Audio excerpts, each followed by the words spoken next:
Story number one, Tech Watch. Are we sleeping on hackers and the threat of being hacked?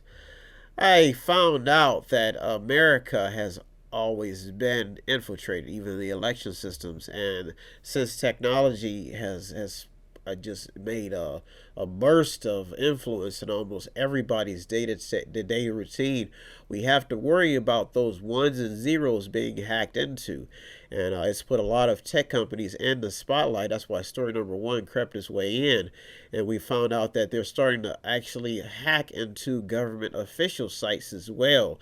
This is city governments. There was a report that surfaced about Baltimore being hacked and actually taken hostage by hackers. So people who are what you would say on the black market or who have a lot of intelligence, I was once told that, Brian, the game has changed. The people who are scam artists are not living on the streets, which everybody may think. These are high level people living in mansions that we may cross and see in our everyday life. They're just disguised looking like regular people.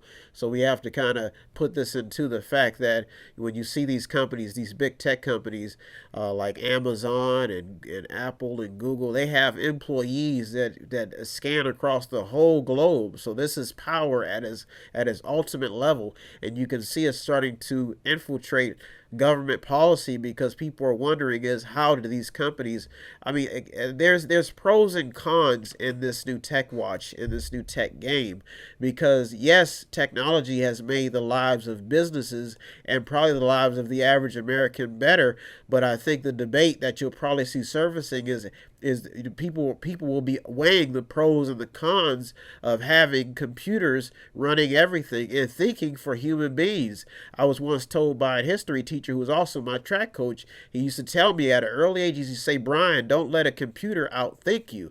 And I used to wonder why he used to say that. And I was a young kid. This is a history teacher, and I mean, this teacher would have massive studies for his students. I mean, tons of, it was Mr. Kovac. He's passed away now, but I mean, this guy would have massive, books. His students had to be well studied to pass his exams, and every time he would look at me, he would always give me this strong handshake.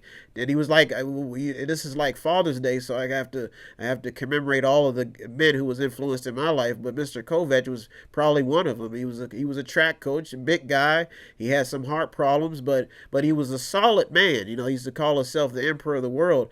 But now that I look back and he's gone now, and I remember the days on the track field, I had Dan DiGiacomo, some great mentors coming up. A lot of people, I think Coach Lyden, a lot of men who tried to influence me on the track field and in the field of sports, but they would always give me this strong handshake. And now that I'm seeing what lack of work is doing to society, I'm starting to see their faces pop up in my everyday routines. Even my dad, the man who raised me, all of the men, all of the reverends. If men can't get any credit, they see the field and they know some men know what to pass down to the next generation, and we're seeing this happening in a lot of these states where people are just losing lack of work ethic. But the thing is do we blame technology? You've got to look at this. Amazon was sued over Alexa, the little gadget. They somehow that it was recording children in the United States. So you have, there's a big debate circulating, and that's why story number one is may gain some steam, is because people want to know, the people are actually weighing the pros and cons of technology. And then they talk about the journalism industry, the press.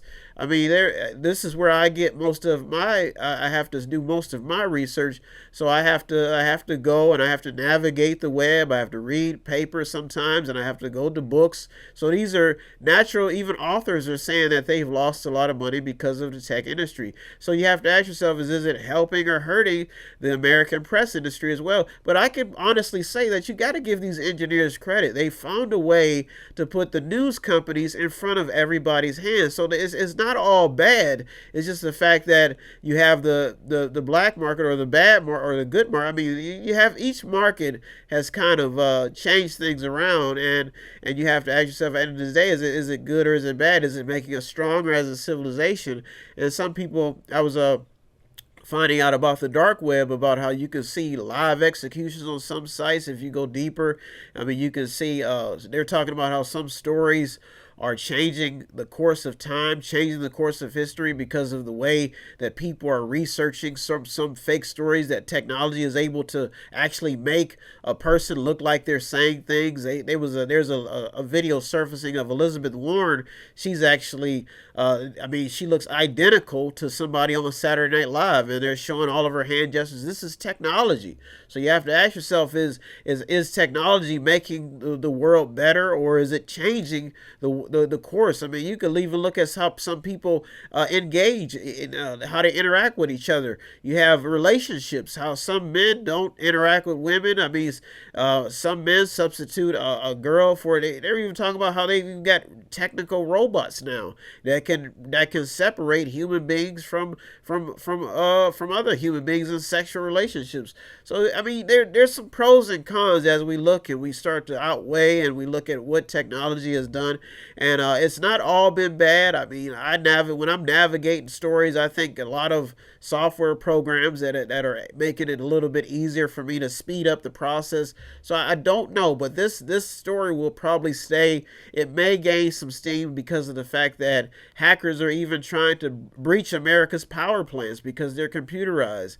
And it appears, I think, according to reports of foreign intelligence, that elections have always been, I guess, hacked or interfered with. But they're saying that technology has even made it even easier for American elections to be hacked. So these stories will come up as we get closer and closer to 2020. You'll start seeing candidates talking about certain regulations, certain policies to actually change things around, and the fact that they're touting this thing about people getting back to work and getting back to the workroom floor. But the fact is that if there's nothing for somebody to do, who's going to pay somebody just for showing up and smiling? It's just people. A business has to be making money. So story number one is very interesting. The Tech Watch: Are we sleeping on hackers and the big threat of being hacked? And the fact that everything is now almost computerized. The computer is now able to play chess. I mean, you've got people on social media. So the computers have influenced a lot of,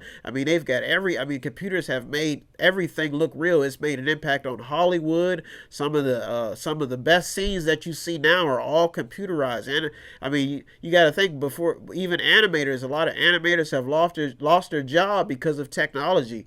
So there's going to be some activists on the front lines trying to figure out how we can get back to putting people to work rather than tech giants just taking over everything. I mean, they've even built their own empire. And you look at, I mean, they've really built their own empire in California. They're saying that they've went to the other countries and built a workforce, and you see it happening, and you see this administration touting the fact that there needs to be more regulations on computers. So story number one will probably stay alive. You're in the Mediator with me, Brian West. If you want to help out in any way, as a child, I was put up to the sky and the sun came out, and I believed in myself. I gave myself energy, and I said, I can do this. I can get in here and I can give people the news. I'm looking in the mirror and I'm smiling at myself for the greater good of all mankind. So if you want to help me out in any way, if you want to keep this smile on my face, to contribute, it doesn't take much. All you have to do is visit www.method8inc.com, method8inc.com, where you can buy something, click on something, watch something, or just read something. Or you can just sponsor a program. I'm doing this for the greater good, for you, because I care about you. There's a lot of love in mediation. Even though we may argue from the right to the left, I stay in the middle for you, the public. So if you want to contribute, www.method8inc.com, method8inc.com, where you can buy something, click on something, watch something, or just read something. Or You can see my smiling face making love to the camera. I love you. I love everybody. If you need help, then dial your operator. Have no fear, fellow citizens. The Mediator is here.